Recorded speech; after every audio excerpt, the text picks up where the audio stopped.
Begitulah cepatnya hari itu berlalu. Hari berubah menjadi pekan, pekan menjadi bulan, bulan menjadi tahun, tahun menjadi windu, windu berubah menjadi abad. Yang mati hilang, yang dulu hidup kaya, hari ini hanya tinggal kenangan saja.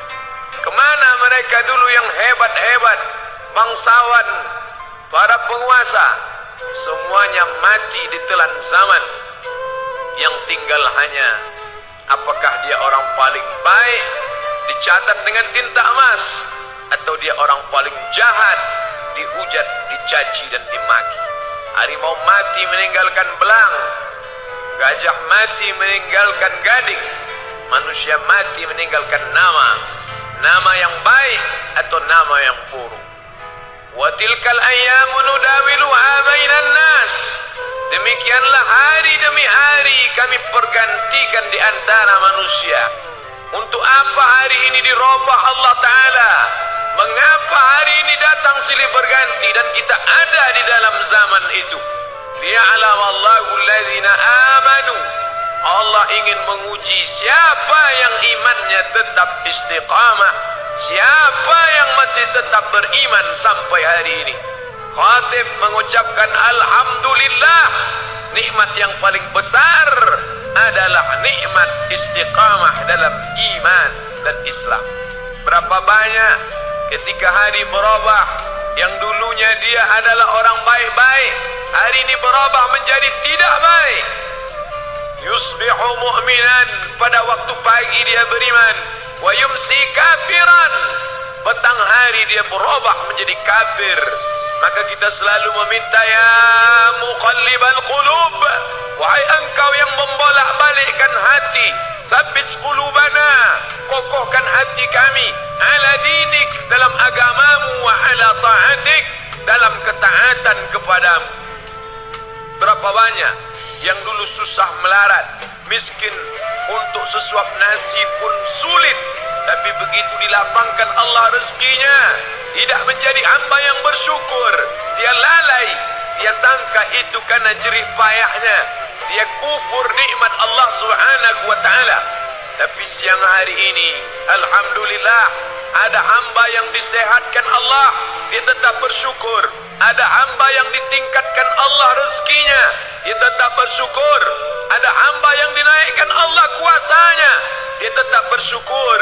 La in syakartum, kalau kamu syukuri nikmat itu, la azidannakum, pasti akan kutambah.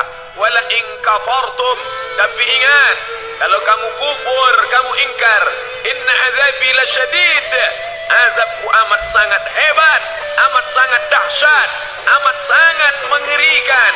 Berapa banyak orang di masa lalu mati dalam azab Allah Subhanahu wa ta'ala.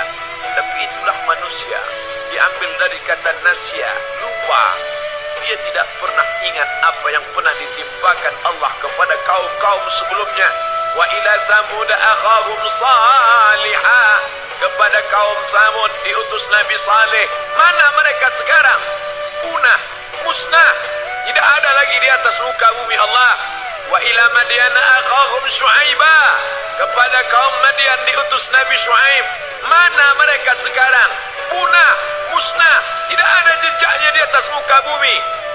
Wa ila Adin akhahum Huda, kepada kaum Ad diutus Nabi Hud. Tidak satu pun ada di atas muka bumi, tapi orang tetap juga angkuh dan sombong. Memang itulah manusia yang berada di atas muka bumi Allah Subhanahu wa ta'ala. Maka orang-orang yang baik tidak pernah berhenti mengajak kepada kebaikan. Umat ini dikatakan baik bukan karena banyak ibadahnya. Umat ini dikatakan baik bukan karena dia pergi bolak-balik ke kota Makkah Al-Mukarramah untuk haji dan umrah. Allah puji umat ini, kuntum khaira ummah, kalian umat terbaik. Kapan? Bila umat ini disebut umat terbaik? Ta'muruna bil ma'ruf, ketika engkau sanggup mengingatkan saudaramu dalam kebaikan. Pagi ingatkan tentang siang, siang ingatkan tentang petang, petang ingatkan tentang malam, malam ingatkan bahwa esok pagi kita tetap berbuat baik. Wa tanhauna 'anil munkar, larang mereka dari perbuatan mungkar. Maka hari-hari yang sudah kita lewati di masa yang lalu, sanggupkah akan pulang kembali? Pepatah Arab mengatakan lan tarji'al ayyamul lati madat, yang lalu tak dapat terulang kembali. Apakah semua itu berlalu begitu saja? Tidak ada yang percuma, tidak ada yang gratis, tidak ada yang sia-sia. Semua akan diminta pertanggungjawaban di hadapan Allah Subhanahu wa ta'ala. Sejak kita tegak di atas muka bumi ini, sejak kita diberikan nafas, diberikan hidup, diberikan nyawa, maka sejak itu kita ditanya, apa khalaqnakum abatha?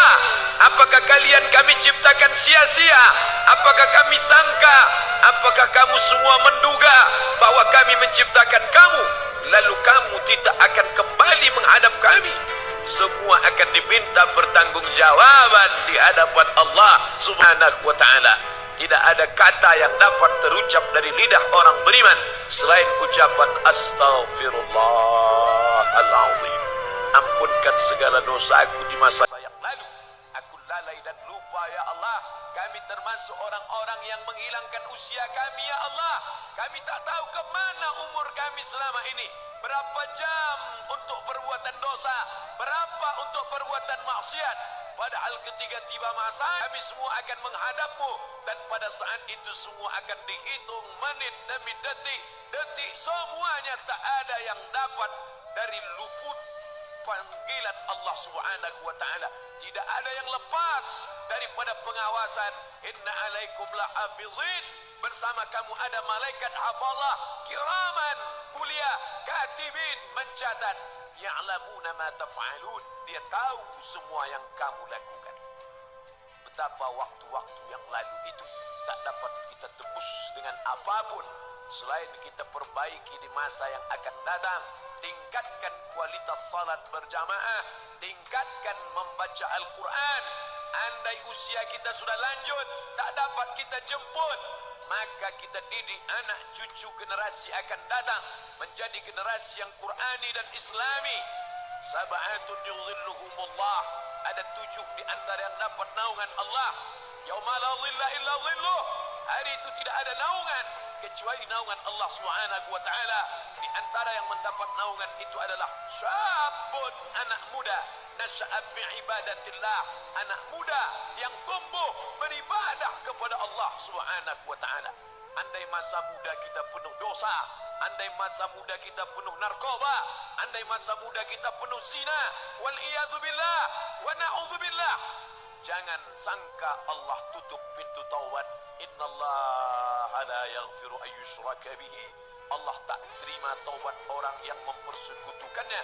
Wa yaghfiru ma duna dzalika liman yasha. Tapi taubat selain itu diterima, dibukakan Allah Ta'ala. Mari perbaiki anak menantu, cucu, kawan, sahabat, andai talat, ajak ke jalan Allah Subhanahu wa ta'ala. Itulah salah satu memperbaiki yang masa lalu, kita perbaiki di masa yang akan datang.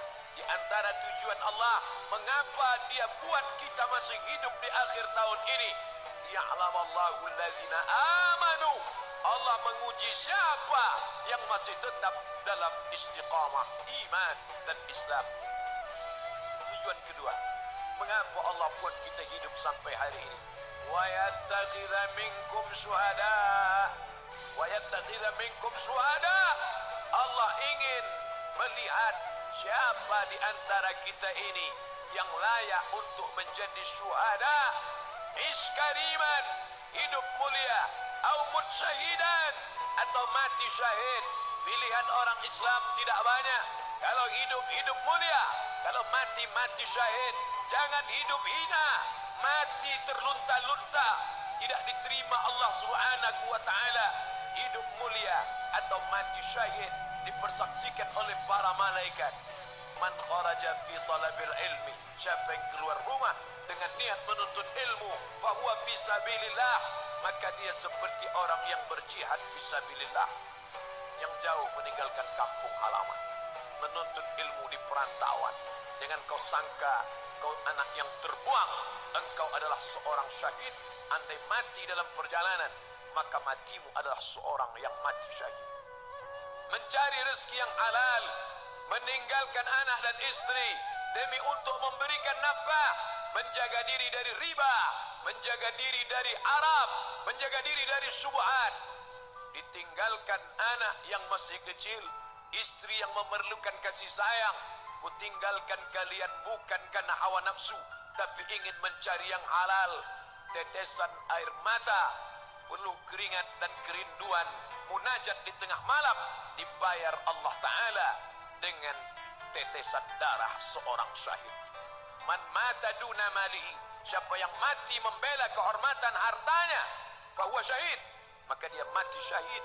Betapa seorang yang susah melarat hanya untuk menjaga diri dari yang haram dan syubhat, Allah muliakan dia.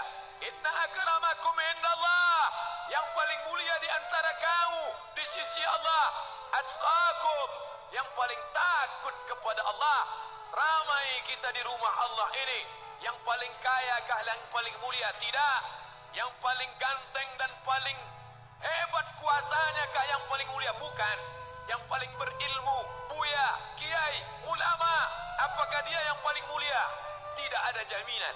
Tapi yang paling takut kepada Allah Subhanahu wa ta'ala, takut terjerumus dalam riba, takut terjerumus dalam syubhat, takut makan Arab, sehingga dia biarkan dirinya dalam kesusahan, susah dalam pandangan manusia, melarat dalam pandangan orang kaya, tapi hidup mulia dalam pandangan Allah, para malaikat, nabi dan rasul. Hari ini orang itu dikatakan bodoh, hari ini dia dikatakan goblok, hari ini dia dikatakan kamu tolol sekali. Mengapa tidak kamu pakai kekuasaanmu? Mengapa tidak kamu pakai kesempatan? Hidup hanya sekali, pakailah sesuka hati.